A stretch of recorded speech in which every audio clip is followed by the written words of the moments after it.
चलिए, शांति प्रसाद भट्ट जी आपके पास आना चाहूंगी। संजीव जी आपको रोकना चाहूंगी। शांति प्रसाद भट्ट जी, जिस तरह से निकाय चुनाव में देरी हो रही है, प्रशासकों का कार्यकाल पहले 6 महीने के लिए बढ़ा दिया गया, फिर 3 महीने के लिए बढ़ा दिया गया, क्या लगता है कि आखिर इतनी देरी का की क्या वजह हो सकती है?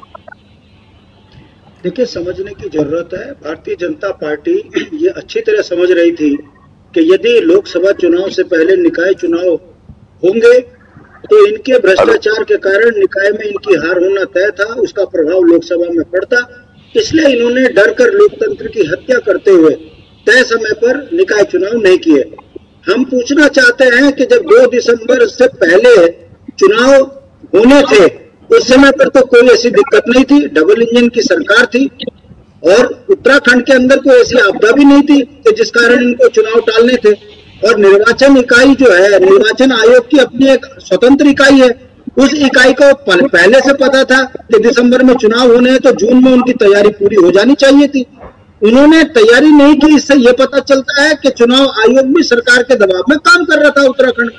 अब ऐसे में सरकार ने उसका लाभ लेते हुए 6 महीने का एक्सटेंशन किया और यहाँ पर जो है मुख्य डीएम को यहाँ पर रिसीवर बना दिया, प्रशासनिक इकाइयां बैठ गई। चलो, लोकतंत्र में सरकार के पास ये अधिकार भी होता है, मगर 6 महीने बाद जब 2 जून को हाई कोर्ट ने ये कहा कि आपको निकाय का गठन करना है, तब आप जहाँ पर बहाना करने लगे।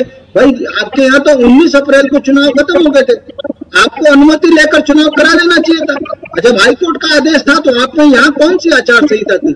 मगर आपने फिर यहाँ पर जो है चुनाव के परिणाम को देखने के लिए आपने फिर 3 महीने का एक्सटेंशन ले लिया। परिणाम आपके सामने है। कल उस पर जो है अवमानना का जो है इनको नोटिस मिल गया। 1% यदि हाई कोर्ट ने यहाँ पर राष्ट्रपति शासन लागू कर दिया तब क्या होगा?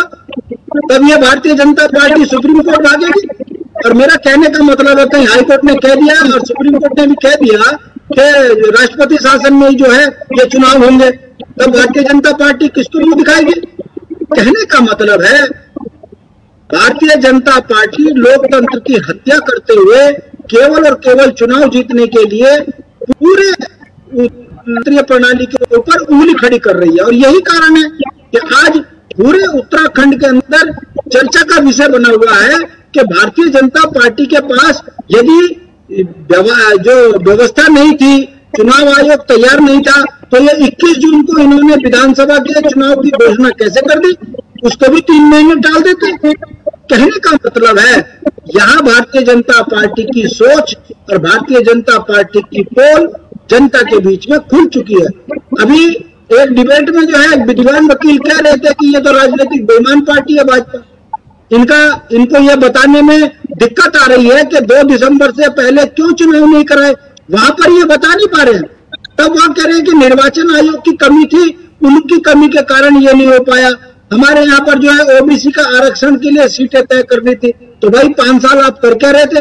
यदि आप 5 साल तैयारी नहीं कर रहे थे, आप तंत्रीय तरीके से इस प्रणाली में रहने का कोई अधिकार नहीं, इस्तीफा दो, घर जाओ। मगर क्यों? क्योंकि चुनाव को प्रभावित करना था, इसीलिए इन्होंने निकाय चुनाव को जो आगे किया। और कल अवमानना का नोटिस सचिव के पास आ चुका है।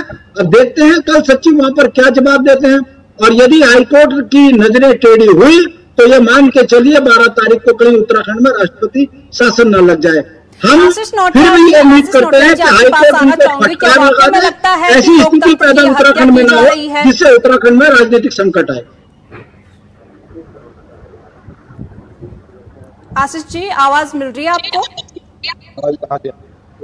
क्या लगता है आपको कि वाकई में जिस तरह से निकाय चुनाव में देरी हो रही है, तमाम बहाने जो है वो बनाए जा रहे हैं? पहले आचार संहिता का बहाना बनाया गया, वहीं अब कहा जा रहा है कि यात्रा सीजन चल रहा है और बरसात के सीजन को लेकर भी अब बहाने बनाए जा रहे हैं। क्या लगता है आपको कि क्या वजह हो सकती है निकाय चुनाव में इतनी देरी की?